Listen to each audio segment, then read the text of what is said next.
Morning, Glory and Evening Grace, America. I'm Hugh Hewitt, back inside the Beltway, just in time for the release by the House Armed Services Committee and the Senate Armed Services Committee of their reconciliation overview. And to walk through that with me, I've asked Admiral Mark Montgomery, retired United States Navy, now a senior fellow at the Foundation for the Defense of Democracy, to join me. Hello, Admiral. It's great to be back in the Beltway. It's not miserable here. That's odd. I caught the one day of the year it's not miserable here. Thanks, yeah. So you came here, so I flew out to San Francisco just to maintain the 3-hour differential between us. All right. Now, I don't know if you've seen the HASC SASC overview yet. Did it make it out to the Golden Gate City yet? I've seen a review of it. I have not read the whole document yet. Let's start. I'm just going to run down the 10 bullets for your reaction. Number one. Yep. $9 billion for service member quality of life, funds increases in allowances and special pays, as well as improvements to housing, health care, and assistance to military families. What says Admiral Montgomery? I like that. If we have less than $9 billion in mold in our barracks, I'll be shocked. But we've got to get at that. We've got to get at. I mean, some of these aren't acceptable. You know, my son's a young junior officer right now, so I get a chance to see how the junior end lives right now, and I'd say it's suboptimal. And I think anything to improve either the pay or the extra benefits that the young sailors get is critical. We don't need young sailors, close to qualifying for SNAP. We need to get it some distance away from that if we're going to retain the right quality people. All right, number two. $34 billion for shipbuilding and maritime industrial base, expands the size, enhances the capability of our naval fleet, invests in autonomous surface and subsurface technology, builds capacity, improves infrastructure in the maritime industrial base. Enough or a beginning? This is a beginning, and it's a beginning in two ways. You're mentioning resources here, basically $34 billion. That's basically over up to a 10-year period, but probably this would be pretty, of the money we're talking about, this would probably get out the door reasonably quickly. It needs to be, it's not increasing the base of shipbuilding, right? The part of the consistent part of the defense bill each year that goes to shipbuilding. That also has to increase. Now, not $34 billion, but it has to increase, because when you look at Congressional Budget Office analysis of Navy shipbuilding plans to get to the kind of number that President Trump talks about, to get up to 375 to 385 ships, is going to take a change in the base budget of shipbuilding. So this is good. It's a start. And one other thing I'll mention, we still need that maritime shipbuilding team at the National Security Council to be coming up with the right rule changes, law changes, authorizations, presidential decision making that allows the money to get spent most efficiently and effectively. So this is the start of resources. It's got to be joined by more resources and, equally importantly, the appropriate authorities and guidance to spend it right. All right, now, this one's very interesting to me. $25 billion with a B for Golden Dome for America. Supports President Trump's vision for a layered missile defense shield for America. Develops the space-based assets needed to support the system. Rapidly accelerates defense against hypersonic threats to the homeland. Is that enough? Again, this is a good plug to get us on the right path. The base will have to be set right. So service, particularly the Space Force, which has a pretty low budget relative to the other services, is going to need the consistent money to replenish the satellites. A lot of this is going to be based on satellite-based systems, or the satellite itself only lasts 4 to 7 years. So there's a replenishment aspect to this, what we call life cycle maintenance. So it's a start. I do think it's critical that General Gutlein, or whatever 4-star they put in charge of this, biases the system towards space and towards looking forward, even if it's not space-based, but looking forward. It does not buy a whole bunch of 30 and 40-year-old technology like THAAD, Patriot and Aegis Ashore, which the senators would love them to do if it's manufactured in their state. But you and I as taxpayers would like them to think forward, not backwards. I agree. I think it should be built in Ravenna and ought to be brand new. I saw a plan for Ravenna, Ohio Arsenal. Let me talk to you about the munitions budget. $21 billion plus up for munitions production. Enough? Well, first of all, this just makes me giddy. I mean, 21 billion's a lot. Unfortunately, the sad answer to your question is probably not enough. And I say this because our munitions cost too much. And we expend, we have adversaries. We plussed up anti-ship cruise missile munitions after the Russian invasion of Ukraine. So in 2022, we plussed it up. All that stuff delivered in 2024. We literally fired an equivalent number of missiles at Houthi attacks as we brought in to improve our readiness for China. So we obviously did not improve our readiness for China. Our systems are wicked good now because of everything we learned shooting down Houthi missiles. So look, the munitions number is great. It could always be more.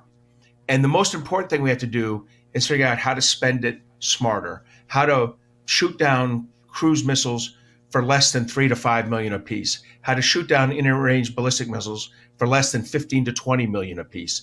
These numbers are astronomical, the cost of some of these defensive systems. All right, let me tell you the one that disappoints me the most. $13 billion for nuclear deterrence. Accelerates modernization of the triad, improves readiness for our current nuclear deterrent, invests in infrastructure needed to restore America's ability to manufacture nuclear weapons.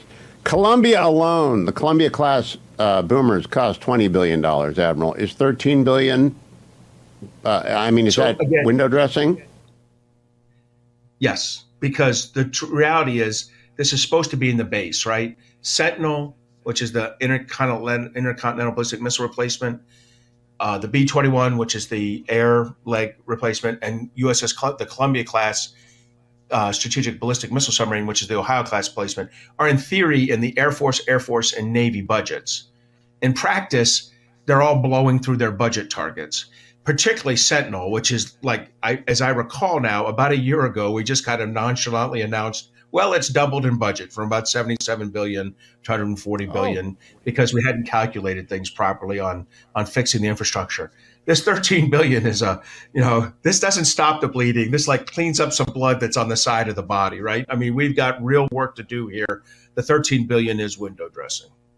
All right, let me talk to you about 11 billion for Pacific deterrence, expands military exercises, improves readiness of Indo-PACOM forces, acquires capability, builds infrastructure, improves Taiwan's self-defense capabilities. It's a lot of words.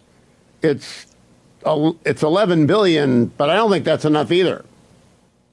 And sir, that's spread out over a number of years, right? That is not 11 billion in 2025 or 2026 or 2027. That is spread out. Look, it's important. It's giving the COCOM, the Combatant Command, Indo-Pacific Command, some money to execute priorities that he felt, the last few commanders have felt, were not being properly serviced by the military services, the Army, Navy, Air Force, Marines, right? So this is going to be important. They'll use it for exercises. They'll use it for systems that communicate between your key allies like the U.S. and Japan, U.S. and Australia, all three of us together, Korea, Taiwan, those kind of allies, the Philippines. This is going to be very useful, and it can fund the development of our training with the Taiwans. We are at the very lowest level of coordination with the Taiwan military right now.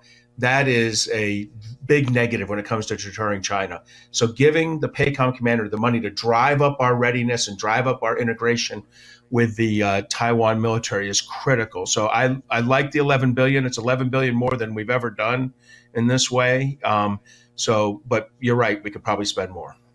All right, this one kind of makes me laugh. $7 billion for air superiority.